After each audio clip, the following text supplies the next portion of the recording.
Hello everyone, मैं संध्या सिंह आप सभी का आपके अपने प्लेटफॉर्म एजुकेशन फॉर ऑल पर हार्दिक स्वागत करती हूँ। फ्रेंड्स, हम लोग सी टेट का जो क्लास है उसको स्टार्ट किए हैं और हम लोग इस समय ईवीएस का जो पार्ट है उसको पूरा कर रहे हैं, जिसमें हम लोगों ने पहले लेक्चर को कंप्लीट कर लिया है। फ्रेंड्स, ये जितनी भी वीडियो आपके लिए प्रोवाइड किया जा रहा है ये बहुत ही इम्पॉर्टेंट है, क्योंकि यहाँ से एकदम जो ईवीएस का क्वेश्चन है ये पूरा का पूरा क्वेश्चन यहीं से आता है और जो एनसीईआरटी का बुक है वहीं से सारे जो क्वेश्चन है उसको कलेक्ट किया गया है। तो अगर आप ये सारी वीडियो को देख लेते हैं तो आपको एनसीईआरटी का जो 3, 4, 5 का जो बुक है उसको पूरा पढ़ने की ज़रूरत नहीं पड़ेगी, क्योंकि उसका पूरा निचोड़ इस वीडियो में दिया जा रहा है। तो अगर आप अपनी तैयारी को बेहतरीन बनाना चाहते हैं तो आप जितनी भी वीडियो आएगी उसको पूरा देखिएगा। और अगर आप चैनल पे नए हैं तो इस चैनल को लाइक एंड सब्सक्राइब कर लीजिए, ताकि आपको आने वाले वीडियो का नोटिफिकेशन सही समय से मिल सके। तो आइए हम लोग अपने क्लास को शुरू करते हैं।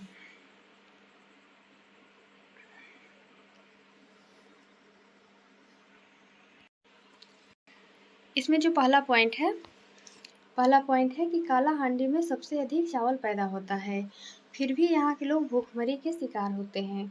ये जितने भी पॉइंट दिए गए हैं आप लोग इसको एकदम लाइन बाय लाइन याद रखिएगा, क्योंकि ऐसे ही एग्जाम में क्वेश्चन पूछे जाते हैं। जैसे कि यहाँ पर एक वो स्टेटमेंट के रूप में भी दे सकता है कि इसमें से कौन कौन से कथन सही है, तो आप इसको एकदम पूरा ध्यान में रखिएगा। तो यहाँ पे दिया है कि काला हांडी में सबसे अधिक चावल पैदा किया जाता है, फिर भी यहाँ के लोग भूखमरी के शिकार होते हैं। तो आप लोग इसको ध्यान में रखिएगा कि काला हांडी में सबसे अधिक चावल पैदा होता है और फिर भी यहाँ के लोग भूखमरी के शिकार होते हैं। अगला पॉइंट है कि आत्रेयपुरम गांव आंध्र प्रदेश में स्थित है। तो जो आत्रेयपुरम गांव है ये आंध्र प्रदेश में स्थित है। इसको आप लोग एकदम याद कर लीजिएगा कि आत्रेयपुरम गांव है वो आंध्र प्रदेश में स्थित है। और अगला पॉइंट है कि कुछ पौधे ऐसे होते हैं, जैसे कि कुछ पौधे ऐसे होते हैं जो चूहों, मेढकों, कीड़ों मकोड़ों और छोटे जीवों का शिकार करते हैं। तो जो कुछ ऐसे पौधे होते हैं जो कि कीड़े मकोड़े, चूहों, मेढकों आदि का जो छोटे जानवर होते हैं उनका शिकार करते हैं। तो ऐसा वे इसलिए करते हैं क्योंकि उनके अंदर जो नाइट्रोजन की कमी होती है उसको पूरा करने के लिए करते हैं। तो आप लोग इसको ध्यान में रखिएगा कि कुछ ऐसे पौधे होते हैं जो छोटे जीवों को, जैसे कि चूहे, मेढकों और कीड़े मकोड़ों का शिकार करते हैं। तो ऐसा वो अपने अंदर नाइट्रोजन की पूर्ति के लिए करते हैं। और जैसे कि इसका उदाहरण है नेफेंथिस।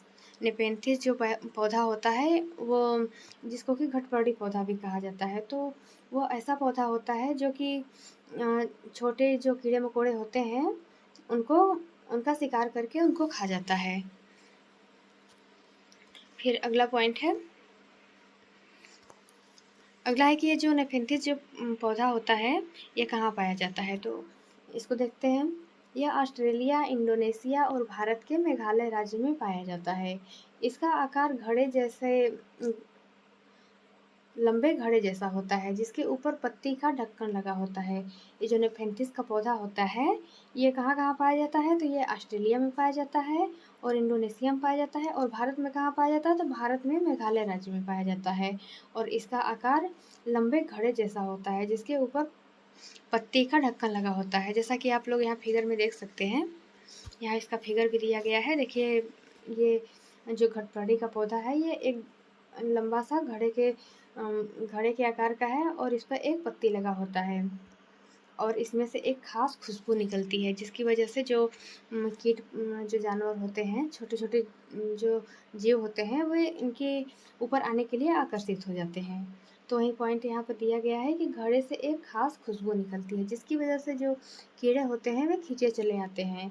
पौधे के ऊपर पहुँचते ही कीड़े अंदर फंस जाते हैं और बाहर नहीं निकल पाते हैं। तो जो ये घटपर्डी पौधा होता है जिसको नेफेंथिस कहा जाता है, तो इस घड़े से एक खास खुशबू निकलती है, जिसकी वजह से जो कीड़े मकोड़े होते हैं वे इसकी तरफ खींचे चले आते हैं और पौधे के ऊपर पहुंचते ही कीड़े अंदर फंस जाते हैं, क्योंकि वो जो निकलता है वो चिपचिपा सा रहता है, उस पर जा करके ये जो कीड़े मकोड़े होते हैं वे चिपक जाते हैं और वे बाहर नहीं निकल पाते हैं। जब उसमें चले जाते हैं तो ये जो पत्ती जैसा ढक्कन लगा होता है ये बंद हो जाता है, जिससे वे अंदर ही बंद हो जाते हैं और वे बाहर नहीं निकल पाते हैं।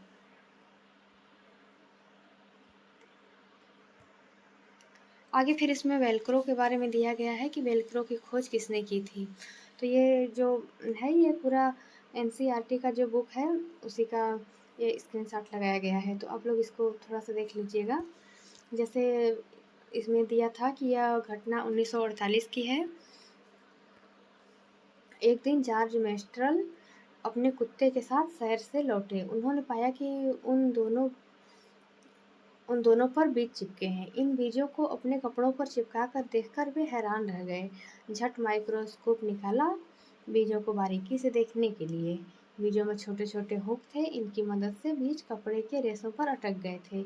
यह देखकर मेस्ट्रल को आइडिया आया कि वेलक्रो बनाने का, मतलब कि इसको देख करके जो जॉर्ज मेस्ट्रल थे उनको वेलक्रो बनाने का आइडिया आया। जैसे कि आप लोगों ने ये देखा होगा कि जो जूते होते हैं, बस्ते होते हैं, कपड़े होते हैं, इनके ऊपर जो चिपकाने वाला जो दिया होता है इसी को वेलक्रो कहा जाता है। जैसे कि आप लोग इस जो स्लीपर दिया गया है इसमें देख सकते हैं कि इसमें ये जो चिपकाने वाला होता है इसी को वेलक्रो कहा जाता है। तो यहाँ पर यही क्वेश्चन बन सकता है कि वेलक्रो की खोज किसने की थी, तो वेलक्रो जो है इसकी खोज जॉर्ज मेस्ट्रल ने की थी। और इसको अब भी आप लोग ध्यान में रखिएगा कि ये जो ये जो वेलक्रो होता है ये खुलने पर चर चर की आवाज़ होती है। जब वेलक्रो खुलता बंद होता है, जैसे कि जब ये खुलता है तो इसमें चर चर की आवाज़ होती है। और ये कहाँ कहाँ इस्तेमाल किया जाता है, तो जो वेलक्रो होता है ये बस्ते, कपड़े, जूते, पट्टे आदि में इसका इस्तेमाल किया जाता है। तो हम लोग वेलक्रो के बारे में देख लिए और इसके बाद हम लोग बीजों के बारे में देखते हैं कि बीज जो होते हैं वे एक स्थान से दूसरे स्थान पर किस तरह से पहुंचते हैं। तो इसमें पहला पॉइंट है, कुछ बीज हवा में उड़कर बहुत दूर दूर तक पहुंच जाते हैं। जो कुछ बीज होते हैं, जैसे कि आप लोगों ने देखा होगा कि जैसे कुछ बीज होते हैं तो वे उड़ करके बहुत दूर दूर तक पहुंच जाते हैं, और कुछ बीज हवा में तो उड़ नहीं पाते, यह जानवरों की खाल और हमारे कपड़ों में अटक जाते हैं। मतलब कि कुछ बीज ऐसे होते हैं जो कि दूर दूर तक उड़ करके भी चले जाते हैं, और कुछ बीज ऐसे होते हैं जो कि उड़ नहीं पाते हैं, लेकिन यह जानवरों की खाल या फिर हमारे कपड़ों में अटक जाते हैं। तो इससे ये एक जगह से दूसरे जगह पर चले जाते हैं। और फिर अगला पॉइंट है, पौधों से कुछ बीज स्वयं चिटक करके दूर हो जाते हैं। जैसे कि सोयाबीन की फलियां हो गई, ये जो सोयाबीन की फलियां होती हैं ये सूख जाती हैं तो ये चिटक करके बिखरने लगती हैं। जो ये सोयाबीन की फलियां होती हैं ये जब पक जाती हैं, सूख जाती हैं, तो ये चिटक कर बिखरने लगती हैं, जिसके कारण ये स्वयं ही दूर दूर तक चिटक जाती हैं। तो इससे भी जो बीज होते हैं ये एक स्थान से दूसरे स्थान पर पहुंच जाते हैं। और फिर अगला पॉइंट है कि हमारे यहाँ मिर्च पुर्तगाल देश के व्यापारी दक्षिण अमेरिका से लाए थे। अब यह हमारे देश में उगाई जाती है। तो जैसे कि यहाँ पर क्वेश्चन पूछा जा सकता है कि जो मिर्च है ये हमारे देश में कौन लाया था, तो ये मिर्च हमारे देश में पुर्तगाल देश के व्यापारी दक्षिण अमेरिका से लाए थे। तो हमारे देश में मिर्च कहाँ से आया है, तो मिर्च दक्षिण अमेरिका से आया है, और ये लाया कौन है, तो ये पुर्तगाल के व्यापारी लाए हैं। और अब हम लोगों के देश में जो मिर्च का पौधा है ये खुद ही उगाया जाता है।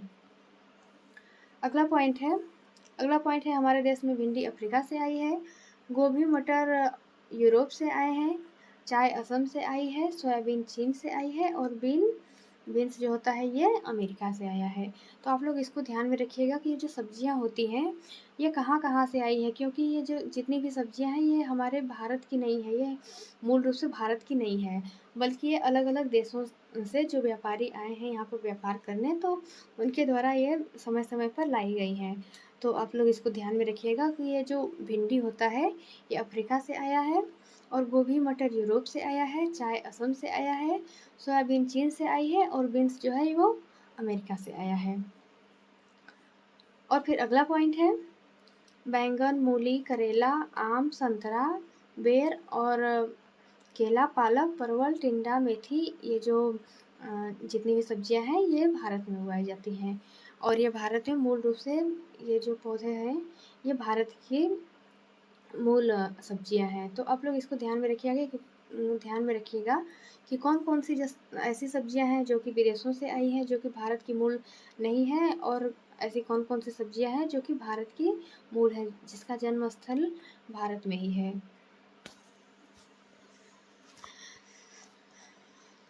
इस क्लास में बस इतना ही था। अगर आप लोगों के लिए वीडियो हेल्पफुल हो तो आप लोग इसको लाइक एंड सब्सक्राइब करिएगा, जिससे कि हमें आगे आने वाले वीडियो के लिए मोटिवेशन मिलता रहे। आप लोगों के द्वारा किया गया या लाइक सब्सक्राइब ही हमारे लिए मोटिवेशन होता है। और वीडियो देखने के लिए आपका बहुत बहुत धन्यवाद।